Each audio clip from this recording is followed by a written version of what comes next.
today comes from the Gospel of Matthew, the 25th chapter. Then the kingdom of heaven will be like this. 10 bridesmaids took their lamps and went to meet the bridegroom. 5 of them were foolish and 5 were wise. When the foolish took their lamps, they took no oil with them, but the wise took flasks of oil with their lamps. As the bridegroom was delayed, all of them became drowsy and slept. But at midnight there was a shout, "Look, here is the bridegroom. Come out and meet him."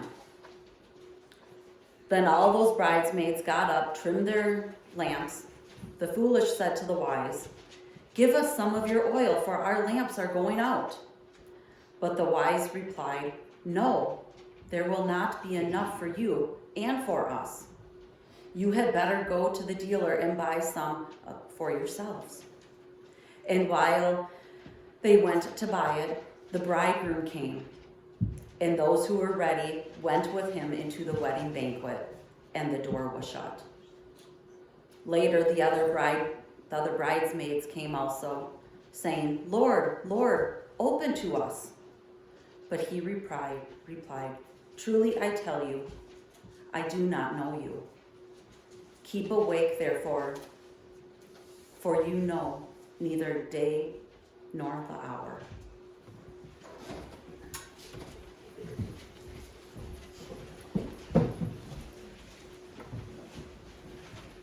You cannot put your faith into someone else's heart, nor can they take it from you. We have a story today about these 10 women waiting for the arrival of a man to go to a wedding. I think it is pretty safe to say that this image is very difficult to comprehend. It's definitely something of first century culture and nothing close to how we would approach a wedding or the invitation to a wedding today. So let me rephrase this a little bit. 10 people head out to the Blue Hills Trail to hike 23 miles one evening. The plan is that someone will pick them up when they reach the start of the West Side Trails and bring them back to their vehicles. All of them brought their water bottles with, but 5 of them brought an extra bottle of water. The group heads out onto the trail and they start their hike. And as they reach the meeting point for their ride, they notice the ride is not there yet. Daylight is starting to come to an end, and the darkness is filling in more of their space. Unsure of what this delay is, and truly the inability to be able to see well, the group decides to rest along some trees and wait for their ride. As they continue to wait, the 5 that hadn't brought any extra water were starting to get thirsty. And they asked the ones that did bring extra if they could have some of theirs. However, they didn't know how long it was that they were going to have to wait, and they did not have enough of a supply to share. So, the 5 with the extras told the 5 withouts that there was a spring back a little ways that they could go and fill their bottles there. So the 5 withouts went back to the spring to fetch some water. And while they were gone, their pickup person arrived and was in rather a big hurry. And for the sake of understanding this, we'll say that he was in a hurry because there was an accident with a family member and they needed to get back. So the 5 that had their water took their ride and got back to their vehicles, while the 5 without, coming back to the place, only saw the taillights. And they started to run for their ride, but they could not catch up.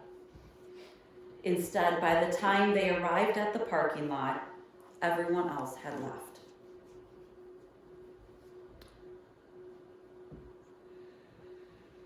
Whether the way I retold the story or the original from Jesus, either way, this story is truly a heartbreaking reality that we all must face at some times in our lives.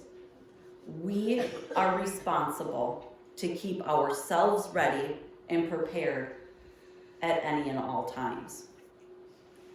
Whether we look at the 5 foolish bridesmaids that didn't bring enough oil to keep their lamps lit, or 5 hikers that went out into the wilderness with no extra water, the point is truly the same. Unexpected things happen at every single turn in our lives.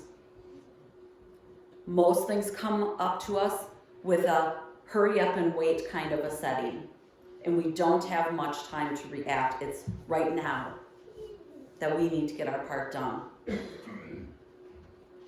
It is important to be ready for all of those things. The idea of having this perfect plan is a dream. The perfect way that an event is going to flow is the way it looks in our dreams, but we have to be ready for the reality of what that dream is going to play out to be. We have to embrace the in-between moments from the start to the finish. Now, most scholars are going to tell you that this parable comes down to these characters. The bridegroom is Jesus, and the bridesmaids are us, Jesus' followers. And the oil that they're talking about here is our faith. So, the hikers would be us out in the wilderness, and the pickup driver is Jesus, and the water, our faith. Making sure our faith cups are always full is our responsibility.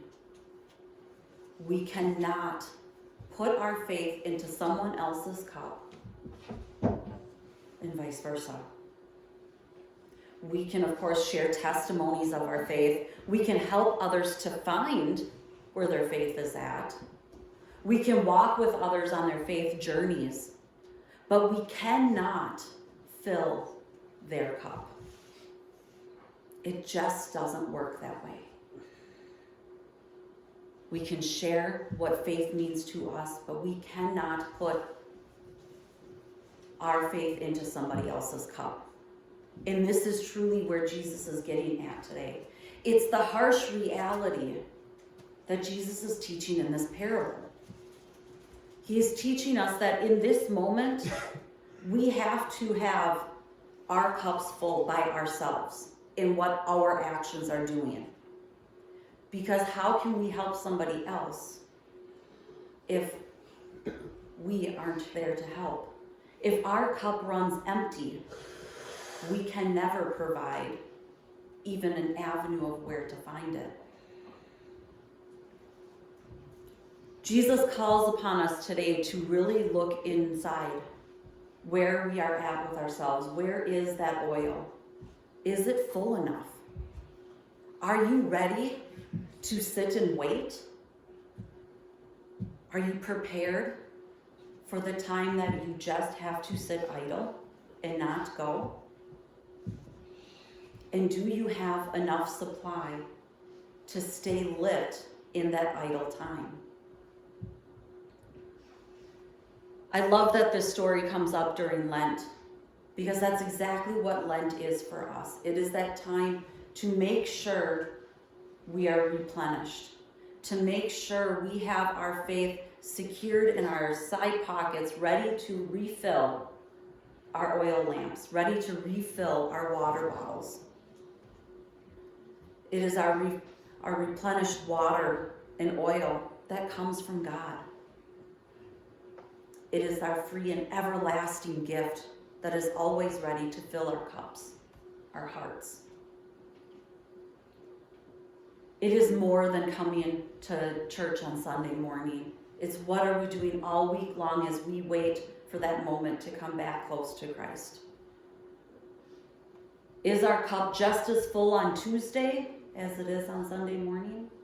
What about Saturday night as you're closely anticipating reaching back into God's grace on Sunday morning?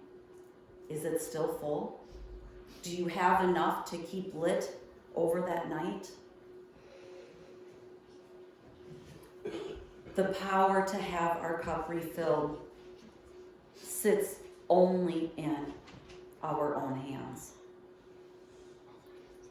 Trusting in God, staking our faith in what God will provide, living in that, embracing that, knowing that that cup will never go empty as long as our hands are open for Christ to bring it. The end of this parable today, Jesus says, "For we do not know when the time will come that God will call us." We do not know when the next time we're going to need a large portion of that cup to get poured out for our actions, our service, or to journey with someone to find their own. So what are we doing to keep that full and ready to be used? We do not know this in-between time, this time we live in right now. But Jesus says, keep your lamps trimmed and burning so that you are ready for whenever God calls upon you. There is work to be done while we wait. As no one can give us their faith, we cannot give them ours. But we can trust in God with all of our hearts, with all of our souls, and with all of our mights to keep our cups full. Amen. Our hymn of the day today is "We Give Thee by Thy Own."